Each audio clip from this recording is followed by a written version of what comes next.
አፋብን የአማራ ፋኖ ብሔራዊ ንቅናቄ ከሁለት ቀን በፊት በጽምዶ ጉዳይ ስብሰባ ተቀምጦ ነበር። ፖሊት ቢሮ ማለት ዋነኛው ውሳኔ ሰጪ አካሉ ማለት ነው እና በዛ ውስጥ በፋኖ አመራርነት የምታውቋቸው በሙሉ ሊባል በሚችል ደረጃ ተገኝተዋል። ስብሰባውን የመራው የድርጅቱ ሊቀመንበር አቶ ዘመነ ካሴ ነው። ስብሰባውን የመራው እና በጽምዶ ዙሪያ ላይ ለመነጋገር ከዛም አልፎ ውሳኔ ለመወሰን ነው። ምክንያቱም ያው ሰሞኑንም መነጋገሪያም ጭምር ስለነበር ከዛ ውጪ ከቲፒኤልኤፍም ጋር የተደረጉ ንግግሮችም ምንም አሉ። እንደ ድርጅት የሆነ አይነት ውሳኔ ማሳለፍ ያስፈልጋል ብለው ይመስለኛል እንጂ አብረው መስራት ከጀመሩ እንኳን ቆይተዋል። በተለይ አንድ ሁለት አደረጃጀቶች የነ ምሬ ወዳጆ በጣም ቆይቷል ከቲፒኤልኤፍ ጋር አብሮ መስራት ሲጀምር። ቀጣይ ደግሞ እነ ዘመነ ካሴም እንደዚሁ አይነት ነገር አላቸው በነ ምሬ ወዳጆ ልክ ባይሆንም ግን ዞሮ አሁን ላይ የሆነ ይፋ ሊያደርጉት የሚፈልጉት ነገር ስላለ በነ ቲፒኤልኤፍም በኩል እንደዚህ አይነት ትብብር ስለመፈጸሙ ይፋ ማድረግ ስለሚፈልጉ አይ ቲንክ አፋብን እንደ ድርጅት ይሄንን ጉዳይ ተነጋግሮ መወሰን አለበት ከሚል አንድ። ሁለተኛ ጉዳይ አጀንዳው ተነስቶ በተለያዩ የፋኖ አደረጃጀቶች በኩል የተለያየ አይነት ሀሳብ ስለተንጸባረቀም የጋራ የሆነ አይነት መግባባት ለመፍጠር በሚል ነው እንግዲህ ስብሰባው የተጠራው። ከሁለት ቀን በፊት እሁድ ዕለት ማለት ነው ስብሰባ አድርገዋል እና በዛ ላይ የተለያዩ አይነት ሀሳቦች ተነስተዋል። ለምሳሌ የደገፉ አካላቶች አሉ። ከቲፒኤልኤፍ ጋር መስራት አለብን የግድ ነው የሚል የደገፉ አካላቶች አሉ። እነማን እንደደገፉ እነግራችኋለሁ። እነዚህ አካላት አንደኛ ወታደራዊ እና የፋይናንስ ድጋፍ ማግኘት እንችላለን የሚል ምክንያቶችን ያቀርባሉ። ስማቸውን ልንገራችሁ ይመስለኛል። ለምሳሌ ራሱ ዘመነ ካሴ ይህን ይደግፋል። ከቲፒኤልኤፍ ጋር መስራት አለብን የሚለውን በጣም ይደግፋል። ምሬ ወዳጆም እንደዚሁ የዚህ ሀሳብ ደጋፊ ነው። አበበ ፋንታሁን የሚባለው እሱም በነ ምሬ ወዳጆ አደረጃጀት ውስጥ ያለ የምታውቁት ነው። የሆነ ጊዜ ቃል አቀባይ ነበረ የነ ምሬ ወዳጆ። እሱም እንደዚሁ ከቲፒኤልኤፍ ጋር መስራት አለብን ይላሉ። ሄኖክ አዲሴንም ታውቁታላችሁ፣ እስር ቤት የነበረ ነው። የነ ምሬ ወዳጆ ደግሞ የፖለቲካ ዘርፍ ኃላፊ እንደዚህ ነገር ይመስለኛል። እሱም እንደዚሁ ይደግፋል።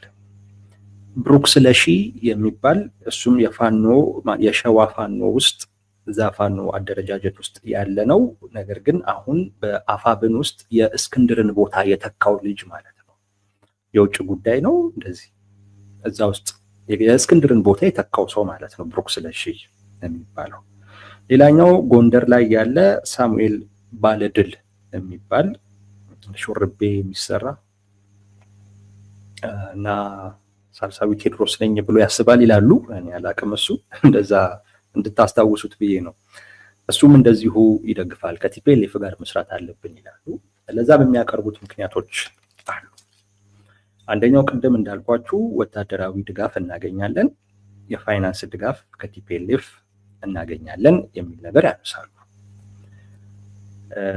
ሁለተኛው ፖለቲካዊ ድጋፍ ያገኛሉ፣ በተለይ በፕሮፓጋንዳው ረገድ ማለት ነው። የሁለቱ አካላቶች አንድ ላይ ተጣምረው የሚያደርጉት ፕሮፓጋንዳ ለብልጽግናም ትንሽ ስጋት ውስጥ የሚከት ነው። የማጥቃት አቅማቸውንም የሚጨምር ነው። ምናልባት የሚመጣም ነገር ካለ በጋራ መከላከልም ይችላሉ። ፖለቲካዊ የሆነ አድቫንቴጅ አለው። ፖለቲካዊ የሆነ ድጋፍ እናገኛለን የሚል ነገር ያነሳሉ። ሶስተኛው ዲፕሎማሲያዊ ድጋፍም እንደዚሁ እናገኛለን። በተለይ ቲፒኤልኤፍ ለዓለም አቀፉ ማህበረሰብ ቅርብ ከመሆኑ ጋር በተያያዘ እነሱን እንደ ድልድይ ተጠቅመን እኛም ለዓለም አቀፉ ማህበረሰብ ራሳችንን ኮዛችንን ማስተዋወቅ መሸጥ የምንችልበት እድል አለ።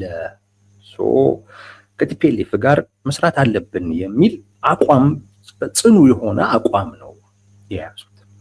ምናልባት የሚያሰጋችሁ ነገር ካለ ሀገር ላይ እንዲህ ሊሆን ይችላል ምናምን የሚባል ነገር ካለ እሱን አታስቡት፣ በእኛ ጣሉት ነው የሚሉት። በእኛ ጣሉት ነው እንጂ የሆነ አይነት ዋስትና የሚሰጡት ነገር የለም። ኦፍኮርስ የሚነሱ ስጋቶች ስላሉ ማለት ነው። እነዛ ነገሮች አያስጓችሁ፣ በእኛ ጣሉት። ነገር ግን እነዚህ ልናገኝ የምንችላቸውን ጥቅሞች አስቡ ይላሉ እነ ዘመነ ካሴ፣ እነ ምሬ ወዳጆ፣ እነ አበበ ፋንታሁን፣ እነ ሄኖክ አዲሴ፣ እነ ብሩክ ስለሺ፣ እነ ሳሙኤል ባለድል። እነዚህ ጽምዶ የሚባለውን ወይም ከቲፒኤልኤፍ ጋር አብሮ መስራትን በሚመለከት መደገፍ አለብን የሚሉ ናቸው። ሌሎችም አሉ አይደል? እነ ሆላ አፋርም አለ መሰለኝ፣ ጋምቤላም አለ። የሆነ አይነት አደረጃጀት ለመፍጠር እያሰቡ ነው ያሉት እዛ ውስጥ ማለት ነው። መግባት አለብን የሚል አቋም ይዘው ጥቅሙንም አስረድተው ሲከራከሩ የነበሩ ሰዎች ናቸው። በሌላ በኩል ደግሞ በጭራሽ ብሎ ደግሞ ሲቃወሙ የነበሩ ሰዎች አሉ። በእርግጥ የነሱ ተቃውሞ ነው ማለት እንኳን የሚቻል አይመስለኝም። ነገር ግን ጠንካራ ሊባል የሚችል ቅድመ ሁኔታ ያቀረቡ አካላቶች ደግሞ አሉ። ያ ቅድመ ሁኔታ ካልተሟላ በፍጹም ከቲፒኤልኤፍ ጋር መስራት የለብንም የሚል አቋም ደግሞ የያዙ በርከት ያሉ ደግሞ የፖሊት ቢሮ አባላቶች ነበሩ። ከነዛ ውስጥ እና አንዱና ዋነኛው መከታው ማሞ የሸዋው ፋኖ ማለት ነው። መከታው ማሞ እንደውም ሰፊ ንግግር ነው ያደረገው እነግራችኋለሁ በኋላ ላይ። እሱ በጣም በቲፒኤልኤፍ እነዚህን ነገሮች ብሎ የዘረዘራቸው ነገሮች አሉ። እነዚህን ካላሟላ በፍጹም አብረን ልንሰራ አይገባም የሚል ነገር አንስቷል። ጌታ አስራደ እንደዚሁ የመከታው ማሞን ሀሳብ ደግፎታል። እሱም ልክ እንደዚሁ የተነሱት ጉዳዮች እነዛ ካልተሟሉ ቲፒኤልኤፍ ሊያደርጋቸው የሚገባቸው ጉዳዮች ካልተሟሉ በስተቀር በፍጹም ከቲፒኤልኤፍ ጋር መስራት የለብንም የሚል ነገር አንስቷል። ዘመነ ምህረት የሚባል እንደዚሁ የፋኖ አመራር ይሄም እንደዚሁ የመከታው ማሞን ሀሳብ ደግፎ የተባሉት ነገሮች በቲፒኤልኤፍ በኩል ካልተወሰዱ ወይም ካልተደረጉ ካልተሟሉ በስተቀር በፍጹም አብረን ልንሰራ አይገባም የሚል አቋም አንስቷል። አስቻለው በለጠም ይሄ የጎንደር ዩኒቨርሲቲ መምህር ነበረ ሲሉ ሰምቻለሁ። እሱም እንደዚሁ በፍጹም የሚል ነገር አንስቷል። ሀብቴ ወልዴን ታውቁታላችሁ። እሱ እንደውም መደገፍ መቃወም እነዚህ ነገሮች መሟላት አለባቸው ብቻ ሳይሆን ምናልባት ቲፒኤልኤፍ በወልቃይት በኩል ጦርነትን ጀምራለሁኝ ካለ እንወጋቸዋለን ብሎ አቋም ፊት ለፊት አራምዷል።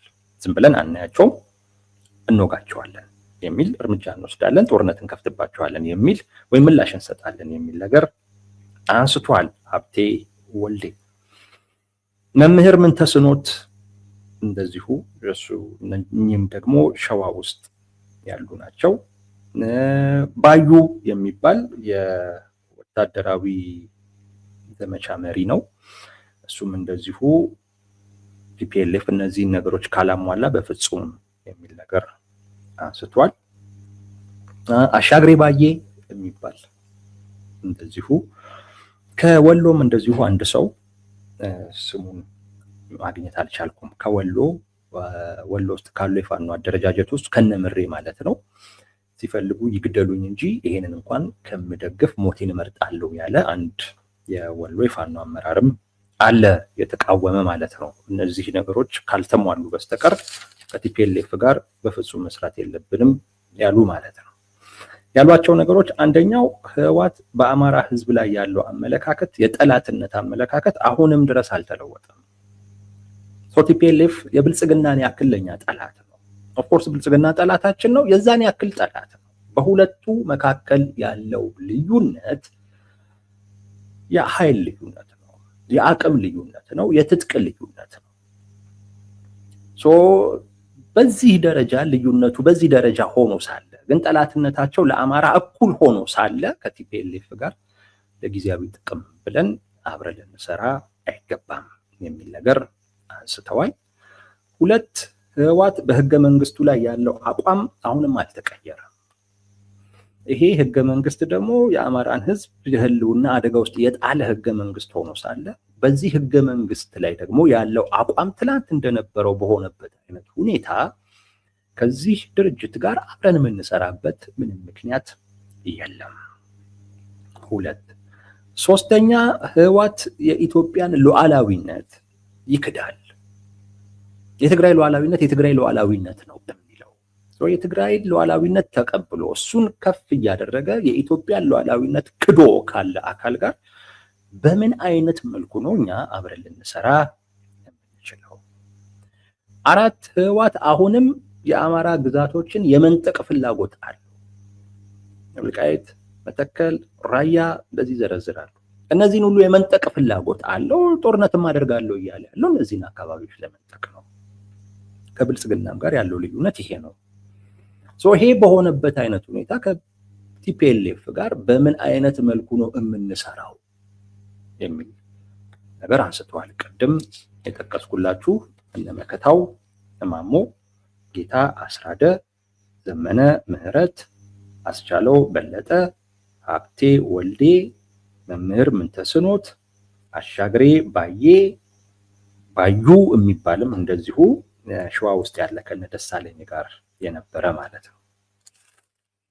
እነዚህ የተቃወሙ ሰዎች ናቸው፣ ወይም ቅድመ ሁኔታ አስቀምጠው እነዚህ ካልተሟሉ በስተቀር በፍጹም እነዚህን ጉዳዮች ቲፒኤልኤፍ በእነዚህ ጉዳዮች ላይ አሁን በተገለጹት የአማራን ላይ ያለውን አመለካከት፣ ህገ መንግስቱን፣ የኢትዮጵያን ሉዓላዊነት በሚመለከት እና ግዛቶችን በሚመለከት ለኛም ለኢትዮጵያም ህዝብ እንደዚሁ ለዓለም አቀፉ ማህበረሰብ የያዙትን አቋም በሚመለከት ስለመቀየራቸው በይፋ እስካልተናገሩ ጊዜ ድረስ በፍጹም ከቲፒኤልኤፍ ጋር ልንሰራ አይገባም የሚል አቋም አራምደዋል። በእነዚህ በሁለቱ የተለያየ አቋም ባራመዱ አካላት በኩል የነበረው የሐሳብ ልዩነት ተራ የሐሳብ ልዩነት ብቻ አልነበረም። እንደዛ ብቻ አልነበረም። ስሜት ሁሉ የነበረው ነበረ እና መነካካት ሁሉ ነበረው። መነካካት ስላችሁ ያው መወራረፍ፣ በአሽሙርም በምንም መነካካት ጭምር ሁሉ የነበረው ነው። የተወሰኑ አካላት ከሁለቱም ወገን ያልሆኑ ወይም ደግሞ ግልጽ ያለ አቋም ያልያዙ አካላቶች አሉ። ከነዚህ ውስጥ አንዱ ጄኔራል ተፈራ ማሞ ናቸው። ጄኔራል ተፈራ ማሞ ሳይዳቸው ይታወቃል፣ ያዘነበሉት ማለት ነው። አብረን መስራት አለብን ወደሚለው አዘንብለው ነው ያሉት። ነገር ግን እንዴት መሆን አለበት በሚለው ጉዳይ ላይ ግን በደንብ መነጋገር መጠናት አለበት። እንደዚህ አይነት ሀሳብ አራምደዋል። በነዘመነ ካሴ በኩል እንዴት የሚለው ጥያቄ ምንም በቃ መስራት አለብን። ምናልባት ቲፒኤልኤፍ በሚፈልገው አይነት መልኩ መስራት አለብን።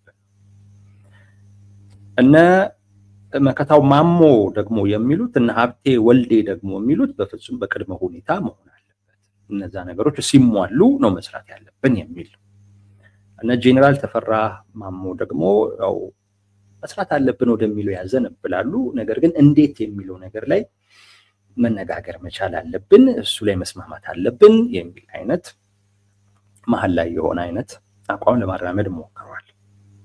ሌላው አስረስ ማረ ነው። አስረስ ማረ ከነዘመነ ጋር አይደለም። አስረስ ማረም በሁለቱ መካከል አስታራቂ ሐሳብ ለማቅረብ ነው የሞከረው እንጂ አቋም አልያዘም።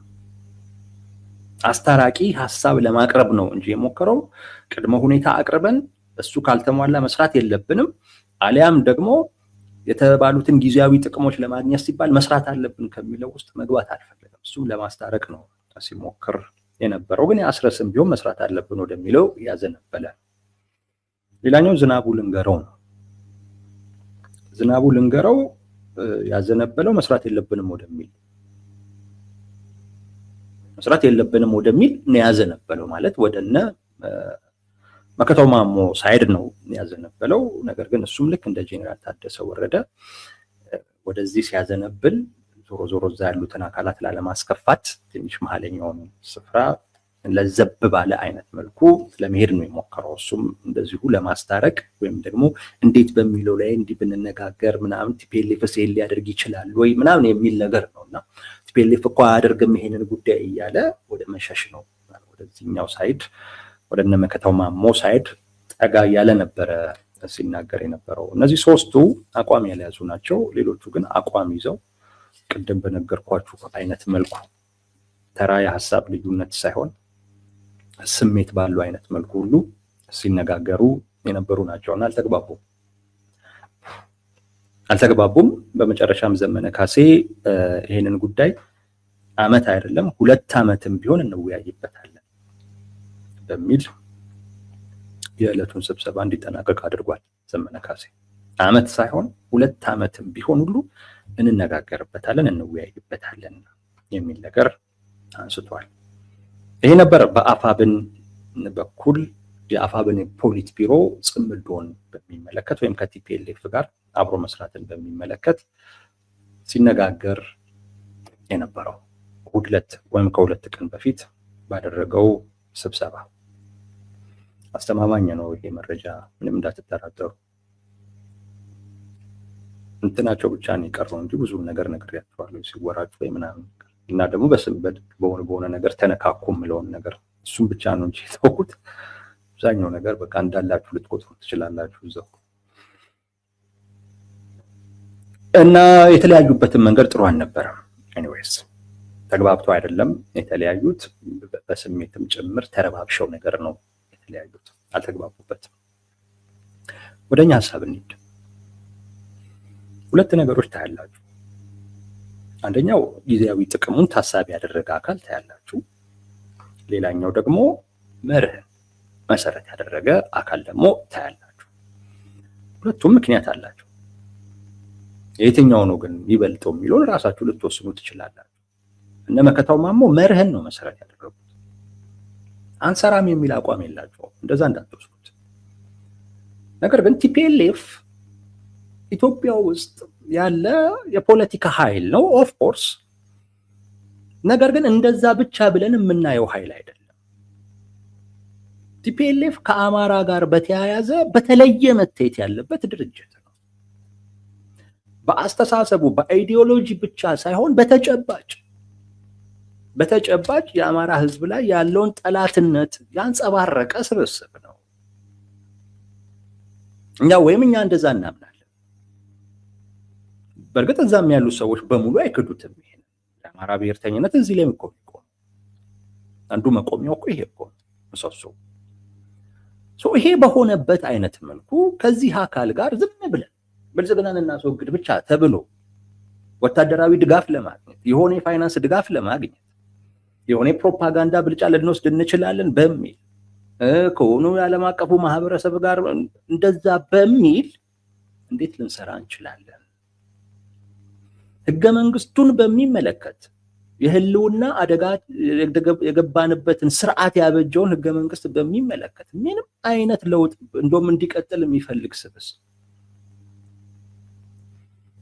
ሀገሪቱን ብትበታተን ግድ የሌለው ሉዓላዊ የሆነች ትግራይን መመስረት የሚፈልግ እሷንም ደግሞ ለመመስረት ግዛት ከአማራ ላይ ቆርሶ መውሰድ የሚፈልግ አካል ጋር እንዴት ዝም ብለን መስራት እንችላለን የሚል to be honest በጣም ተገቢ የሆነ ጥያቄ። እንዴት እንስራ ከዚህ አካል ጋር እንዴት ዝም ብለን እንስራ ነው በቃ እነዚህ ሰዎች ጥያቄ። እንዴት እንስራ ማለት ለምንድን ነው የምትሰሩት ብንባል ራሱ ምንድን ነው መልሳችን ነው። እነ ዘመነ እነ ምሬ ወዳጆ እንዳልኳቸው ኦሬዲ የገቡበትም ስለሆነ ለእንደዚህ አይነት ጥያቄ መልስ መስጠት አይችሉም። እነሱ ዞሮ ሄዳችሁ አሳምኑ ነው የተባሉት። በቃ ድርጅቱ ማነው ጉዳዩ ድርጅታዊ መግባባት ያለው ይሁን ሰው አሳምኑ ነው የተባሉት። ለማሳመን ከመሞከር ውጪ ሌላ ነገር የለውም። መቼም የነ መከታው ማሞን ጥያቄ መመለስ አይችሉም። ተገቢ የመርህ ጥያቄ ነው። የነ ዘመነ ካሴ ደግሞ እኛ ታጣቂዎች ነን አሁን ላይ ያሉበትንም ሁኔታ ከግምት አስገብተው ሊሆን ይችላል። በእንደዚህ አይነት ሁኔታ ውስጥ ሆነን እነዚህን ነገሮች ማናገኝ ከሆነ ለህልውናችን አደጋ ነው። ስለዚህ በመርህ ታጥረን ችግር መሆን የለብንም፣ በቃ ደፍረን መግባት አለብን የሚል ነገር ነው እነሱ ደግሞ እያነሱ ያሉት። የጊዜያዊ ጥቅምና የመርህ ልዩነት በሁለቱ መካከል ታያላችሁ። ለዚሁም የተካረረ ማለት ነው። እነዚህ ሁለት ነገሮች አይጣረቁም፣ የመታረቅ እድል የላቸውም በፍጹም። ዘመነ ይሄ ስለገባው ነው በነገራችን ላይ ስብሰባውን በዛ አይነት መልኩ የቋጨው። መወሰን ይቻል ነበር። ለምሳሌ በድምጽ ብልጫ መወሰን ይቻል። ዘመነ ግን አልፈለገም። የኃይል ሚዛኑን አየ፣ ጊዜ መውሰድ ፈለገ። ስለዚህ ሌላ ጊዜ እንነጋገርበታለን፣ ዓመትም ይፍጅ 2 ዓመት ይፍጅ እንነጋገርበታለን ብሎ ጉዳዩን በእንጥልጥል እንዲቆይ ውሳኔ እንዳያገኝ አደረገው። ምክንያቱም የሱ ውሳኔ ነው መተግበር ያለበት። ሰፊ ልዩነት ነው ያላቸው በዚህ ጉዳይ ላይ ሰፊ ልዩነት። እንዴት ይፈቱታል? ለኔ ከባድ አይደለም፣ ከባድ አይደለም። በቃ ቲፒኤልኤፍ ማድረግ ያለበትን ነገር ማድረግ ነው። አብረ ስትሰራ ምንም የሚያገናኝ ነገር እንኳን ባይኖር ኦኬ መልካም፣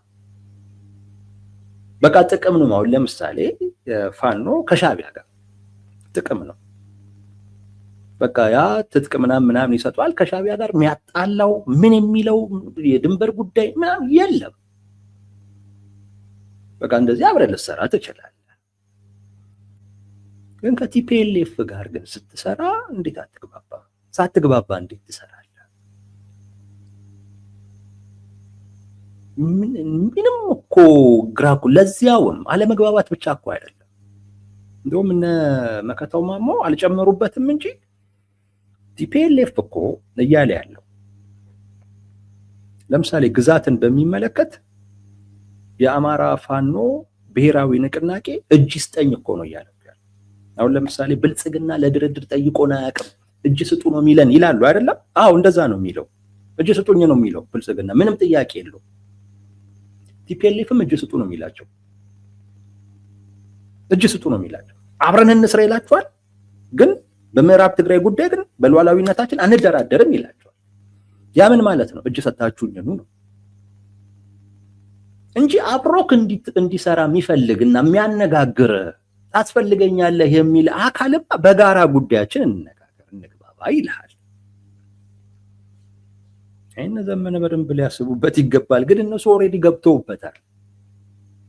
የገቡበት ጉዳይ ስለሆነ መውጣት አማራጭ አይደለም ነው። በሆነ አይነት መንገድ ነገሩን ለማሳካት ይሞክራሉ እንጂ ኦልሬዲ የገቡበት ነው። በተለይ እነ ምሬ ወደው ተውት። የነሱ 2 ዓመት 3 ዓመትም በጌታቸው ረዳ ጊዜ የተጀመረ ማን እንደጀመረው እናውቃለን። ከትግራይ ማን እንደሆነ ከነ ምሬ ወዳጁ ማን እንደሆነ የተገናኙት የነሱ በጣም የቆየ ስለሆነ ነው። ግን ትክክለኛው ያ ነው። የሚያጋጭ አንድ እኮ አይደለም፣ ወይም ቀላል ጉዳይ እኮ አይደለም፣ መሰረታዊ። በዛ ላይ ሳትግባባ እንዴት አብሮ መስራት እንደሚቻል አላውቅም።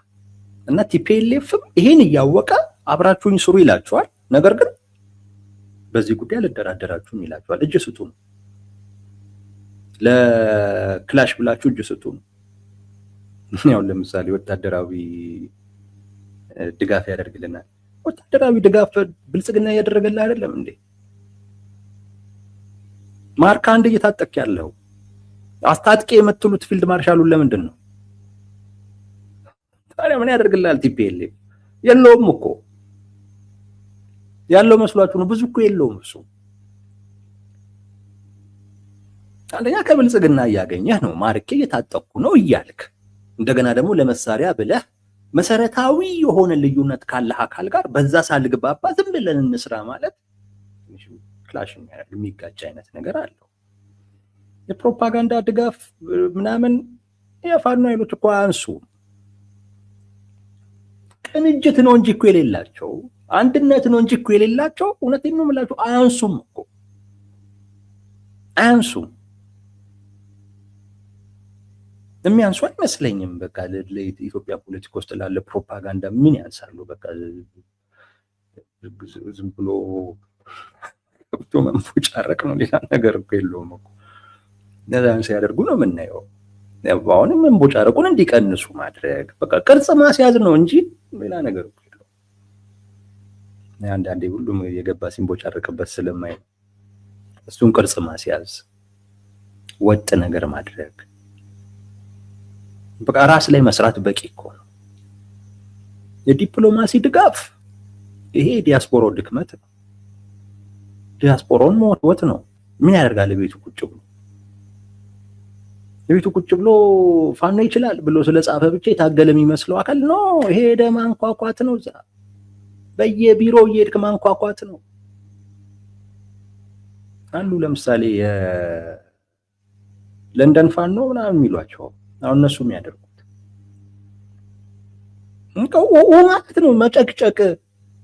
ቲፒኤልኤፍ ጨቅጭቆ እኮ ነው መጨቅጨቅ እኮ ነው። በቃ ሌላ የዓለም አቀፉ ማህበረሰብን ስትወተውተው ውይ ብሎ የሆነ ነገር ያደርጋል። እንደኛ አይደሉም። ቶሎ ነው እነሱ ደግሞ ይሰለቻሉ። ተጋግመ ስጨቀጭቅ ይሰለቻሉ። ስለዚህ ማሰልቸት ነው ሄደ፣ መጨቅጨቅ ነው ሄደ። ዝም ብለህ ፌስቡክ ላይ ብቻ ፋኖ ይችላል ምናምን ብለህ ስለጻፍክ የሰራህ እና የታገልክ እንዳይመስል።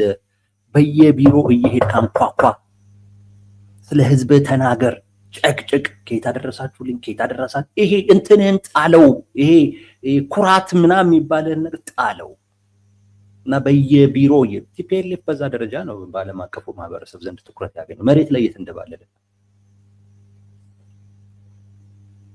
ሌሎች አቅሞችም ነበሩት። ነገር ግን ትኩረት ማግኘት ግን እየቻለ መሬት ላይ እየተንደባለለ ነው። ሙድ እየተያዘባቸው ተንከባላይ ምናምን እየተቀለደባቸው ሁሉ ለህዝባችንማ ሲያንሰው ነው ብለው እየተንከባለሉ ጭቃ ላይ እየተንከባለሉ ነው ትኩረት ያገኙት። አንተ እዛ ቂቅ ብለህ ሚዲያ ላይ መቅረብን ብቻ ትግል አድርገህ የምታስብ ዲያስፖራ ሂድ፣ በየቢሮ አንኳኳ፣ ሂድ። ምንም ችግር የለውም። የቋንቋ ጉዳይ ሰባብረህን ብትናገር ይረዱሃል። ችግሩ እዛ የሚኮፈሱት ነገር አለ። በተለይ የአማራ ብሔርተኝነት ላይ ያሉ ኮፈስ የሚሉት ነገር አለ በባዶ። እሱን እንዲሰራ ማድረግ ነው። የግድ ቲፒኤልኤፍን መጠጋት እኮ የለብህም። ቲፒኤልኤፍን በዚህ ደረጃ እኮ ድጋፍ ያደርግልኛል ብለህ መተማመንም ችግር ነው። በድርድር በመግባባት አብሮ መስራት ይቻላል። ረዥም ርቀት መሄድ ይቻላል።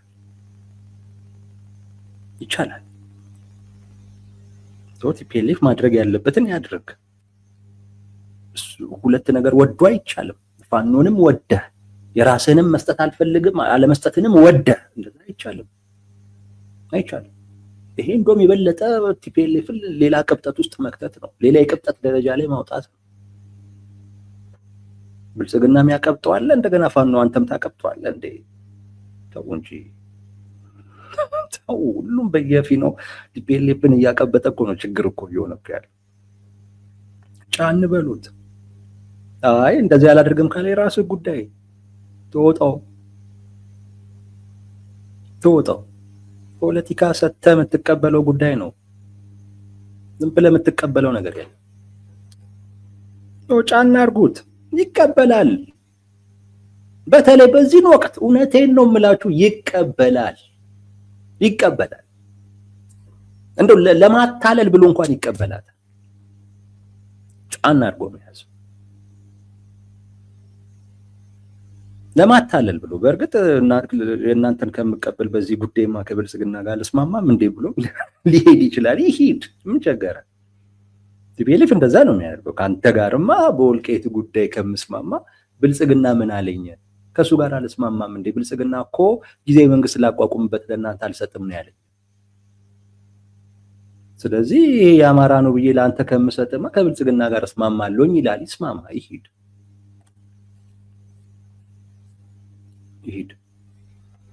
ህገ መንግስቱን በሚመለከት አቋምህን ለውጥ። ይሄንማ ብልጽግና እያለኝ ነው፣ ከብልጽግና ጋር ለምን አልደራደርበትም ይላል። ይሄድ፣ ምን ቸገረ? ብልጽግና መሆን ካማረው ይሄድ። አማራጭ እንዳለው አውቃለሁ። ፋኖ ትንሽ ጫን ቢያደርገው ወደ ብልጽግና ሊጠጋ ይችላል። እስቲ ካስጠጋው ይሂድ፣ ይሞክረው። እንደነ ጌታቸው ረዳ ጥሩ አቀባበል የሚያገኙ ከሆነ ይሂዱ። ዋናው ግን ጫና አድርገህ መያዝ ነው እንጂ እነሱ በሚፈልጉት አይነት መልኩ መሄድ ለምን ብዙም አይታየኝም። እና መተባበሩ ጥሩ ሆኖ ሳለ ለዛ ፍላጎት ማሳየቱ ጥሩ ሆኖ ሳለ ነገር ግን ነገር ዓለምህን ሁሉ አንተ ትተህ ለዛ በሚመች አይነት መልኩ ለአንደኛው ወገን በሚመች አይነት መልኩ ግን መሆን ታዲያ ለምን ጊዜ እዛ እንትኑን ለምን ትታገለዋለህ? አማራ ክልል ላይ ያለውን አስተዳደር ለምን ትታገለዋለህ? ተመሳሳዩን እኮ ነው እያደረገው ያለው። የአማራን ህዝብ ፍላጎትና ጥቅም ችላ ብሎ በቃ የሌሎችን እያስፈጸመ ነው። አንተም እንደዛ ለመሆን ከሆነ ትግል እኮ ትርጉም ያጣል። ያንን በደንብ ማሰብ የሚያስፈልግ ይመስላል። ይሄኛ ሐሳብ ነው።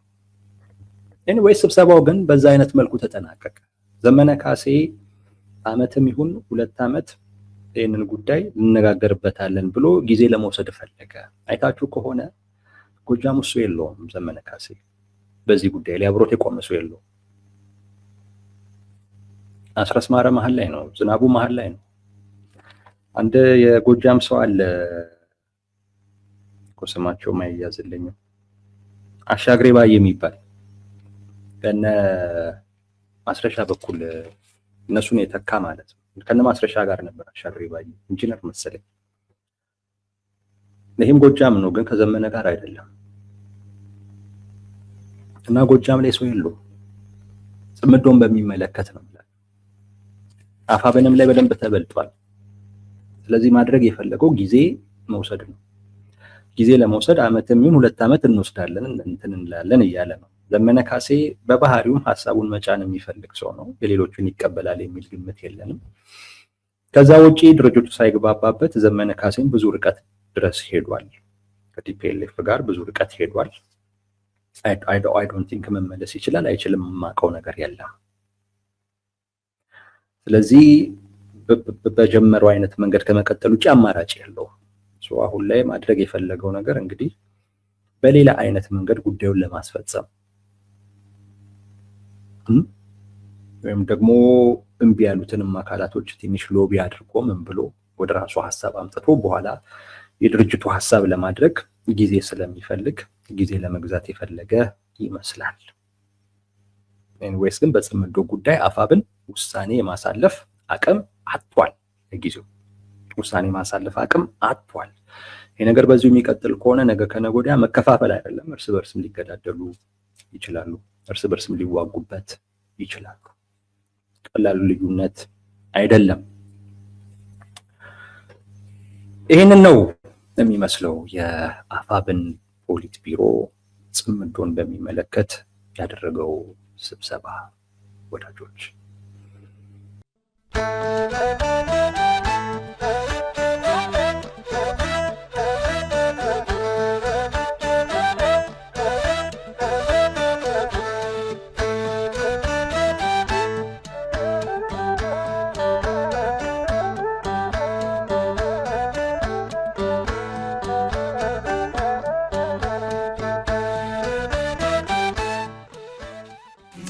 Salam.